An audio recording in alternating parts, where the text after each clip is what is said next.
सभी को नमस्ते। आज हम फिर उपस्थित हो गए हैं।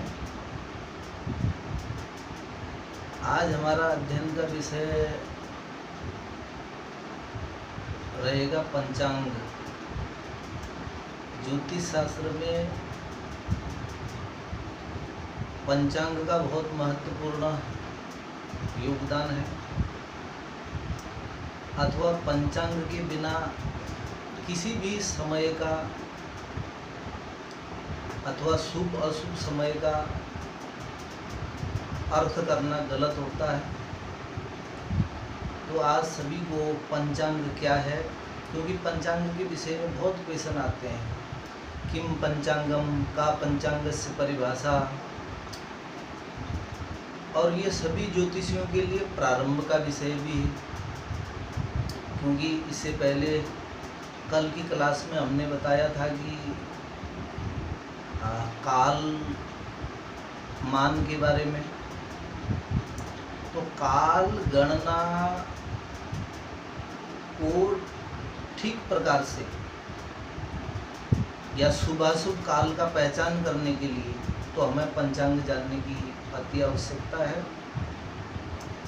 जैसे कि काल के त्रुटि से लेकर के कल्प पर्यंत हमने विविध अवयव बताए थे, क्योंकि अब किसी भी चीज़ के जैसे मनुष्य शरीर में 200 से अधिक तो हड्डियों का स्थान होता है, ऐसा विद्वान लोग बताते हैं। तो फिर त्रुटि से लेकर के कल्प पर्यंत वो भी कई प्रकार के अवयव शरीर में होते हैं। किसी भी, चाहे काल पुरुष के लगा लो अथवा किसी प्राणी के लगा लो, तो उसके मुख्य मुख्य अंग होते हैं। विविध अंगों में से कुछ प्रधान अंग होते हैं जिनके बारे में हमें जानकारी रखनी होती है। जैसे हम अपने शरीर में देख लें तो आँख, नाक, कान, जिह्वा, त्वचा, ये मुख्य अंगों में हो जाते हैं। ठीक उसी प्रकार से पंचांग को परिभाषित किया हुआ है। अगर हमें पूछा जाए का परिभाषा पंचांग से, पंचांग की क्या परिभाषा है, क्योंकि यहाँ विविध प्रकार के विद्वान लोग पंचांग थैले में रखे हुए होते हैं। कोई कहता है कि मेरे पास अमुक पंचांग है, मेरे पास अमुक पंचांग है। उस पंचांग का कार्य क्या है? पंचांग जो भी हो, तो पंचांग को समझने का विषय का कि तिथिर्वारस्य नक्षत्रम योगः करणमेव च पंचश्वेतेषु शुद्धेषु समयः शुद्ध उच्यते।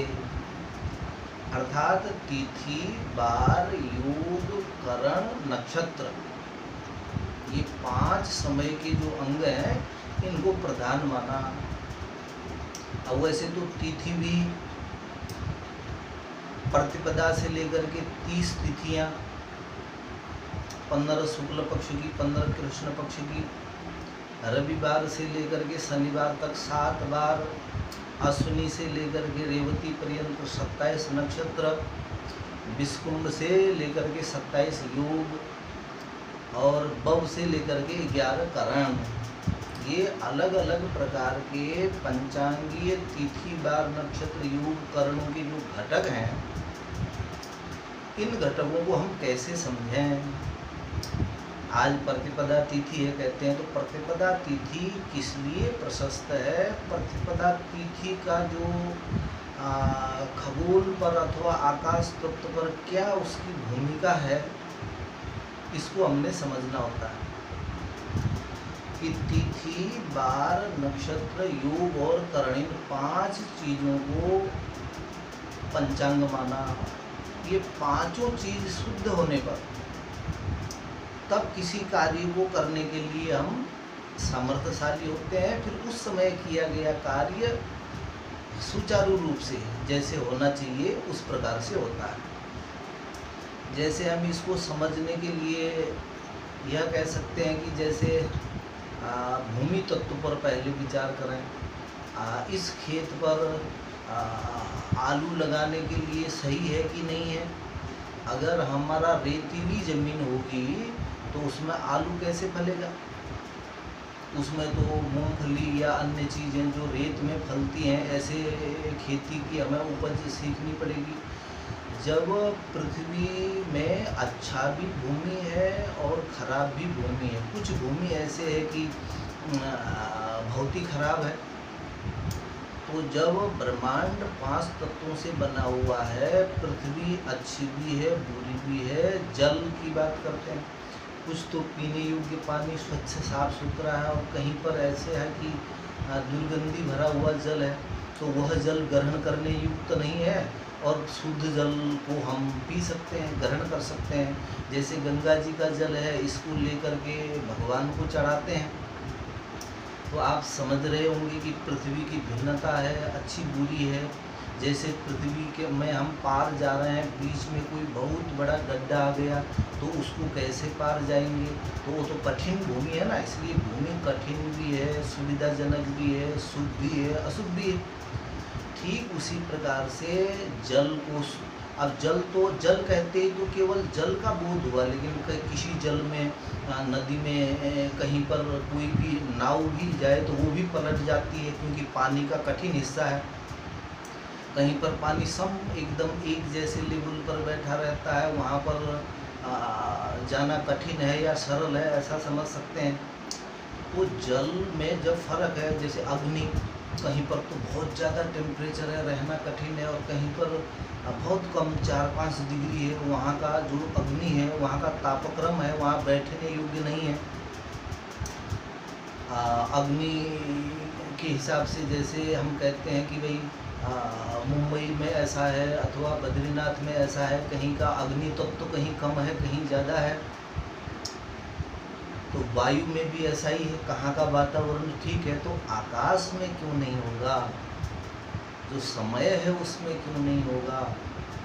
उसमें भी आज प्रतिपदा तिथि है तो आज कैसा है, और कल द्वितीया तिथि है, तो हाँ ये आँख से नहीं दिखता है। जैसे भूमि के गड्ढे आँख से दिख रहे हैं, और जल का भी जो बहाव है वो आँख से दिख रहा है, कहाँ पर ज़्यादा तेज है, कहाँ समतल है।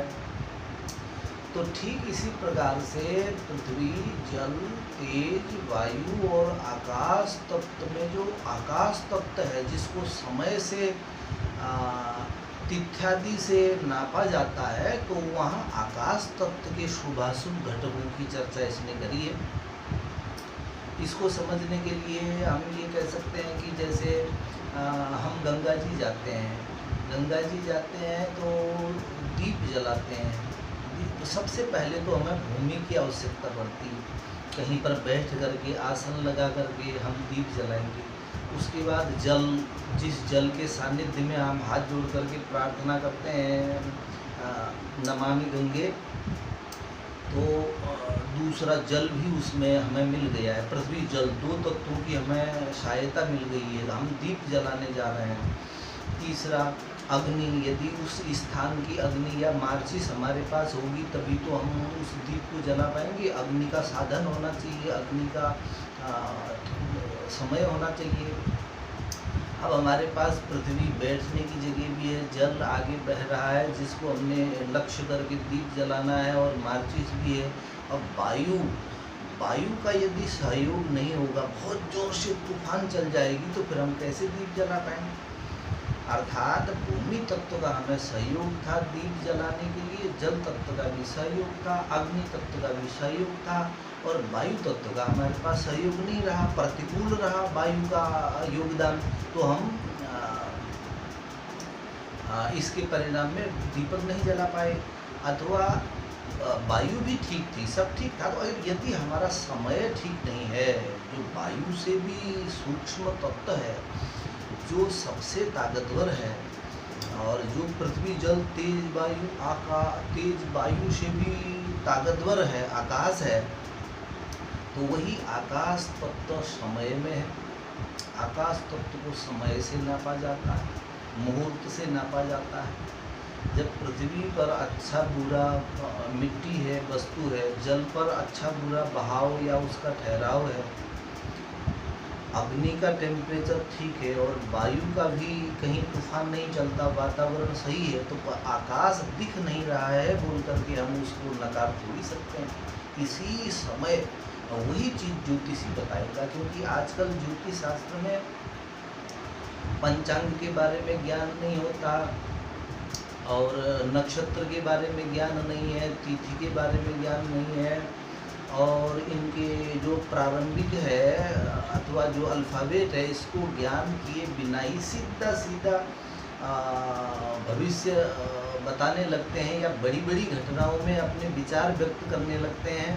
तो मेरे मस्तिष्क से ये कि सबसे पहले, क्योंकि आजकल प्रत्येक विद्याओं में यही हो गया, विद्या का मूलभूत मर्म, उसका औचित्य, उसको पारिभाषिक रूप पर कोई नहीं समझ रहा है, और सिर्फ उसका ऊपरी हिस्से का प्रयोग करके उस पर चमत्कार प्राप्त करने की इच्छा करते हैं। मेरी समझ से ये गलत है। तो पंचांग को उस समय, इसलिए जो सर्वार्थ सिद्ध योग है, तिथियों में नंदा, भद्रा, जया, रिक्ता है, रवि इत्यादि बारों में कौन सा कार्य किस प्रकार से करना चाहिए, जैसे नंदा तिथि में चित्र निर्माण के लिए बताया है, और भद्रा में सवारी पौष्टिक कार्य के लिए है, और जया में संग्राम, सेना, बल संग्रह है, रिक्ता बंधन है। ये मैं प्रारंभिक में इसलिए नहीं जा रहा हूँ कि तिथियों के स्वामी, उनके देवता, और बार उनके चर, मिश्र, उग्र इत्यादि परिणाम, और नक्षत्रों में ऊर्ध्वमुख, अधमुख, राक्षस नक्षत्र या देव नक्षत्र अथवा मनुष्य नक्षत्र, जो ये आकाश के विभाजन, जैसे भूमि का विभाजन हम अपने आँखों देखे समझ जाते हैं कि भाई अमुक भूमि अच्छी है, ऋषिकेश अच्छा है, और मुंबई ऐसा है, दिल्ली ऐसा है। स्थान के नाम मात्र से हम वहाँ के सभी तत्वों के आशय को, सार को समझते हैं। ठीक उसी प्रकार से तिथ्यादि पंचांग के समय के सार को समझने के लिए ब्राह्मण जो ज्योतिषी है वो वक्तव्य करता है या भविष्यवाचन करता है। वह उसके पृथ्वी तत्व को नहीं देखता, उसके पैसे को नहीं देखता, उसके जल अग्नि की सामर्थ्य को नहीं देखता अथवा वायु को नहीं देखता। वो तो उस व्यक्ति का आगे गंतव्य पर कैसा समय चलेगा, इस प्रकार से पंचांग इत्यादि के आधार को समय मान करके तब शुभाशुभ मुहूर्त को देता है। कौन सा मतलब मुहूर्त विद्या अध्ययन के लिए ठीक है, कौन सा मुहूर्त जिस समय पर आध्यात्मिक नक्षत्र होगा, आध्यात्मिक तिथि होगी, ठीक उसी समय मिला करके विवाह के लिए, विद्या के लिए इत्यादि हम मुहूर्त निकालेंगे। इस प्रकार से हमें आवश्यक है कि इसका अध्ययन होना चाहिए। तिथि, वार, नक्षत्र, योग, करण के ये 5 अंग हैं, और इन 5 अंगों में अच्छा बुरा समय देख करके कौन से अंग के साथ क्या मिलता है, इस प्रकार से मुहूर्त देखते हैं। पंचांग एक माध्यम मात्र है आकाश तत्व के, समय तत्व के शुभ अशुभ को निर्धारण करने का, अथवा जैसे भूमि नापने का कोई मीटर किलोमीटर में स्केल है, तो अच्छा बुरा समय नापने के लिए हमारे पास तिथ्यादि पंचांग होता है। ये पंचांग की परिभाषा में किम पंचांगम, का पंचांग से परिभाषा, इस प्रकार के सवाल हमारे पास आते हैं, इनका अध्ययन करें। तो आज के पीरियड में हम पंचांग के बारे में इस प्रकार से अध्ययन करें। नमस्कार।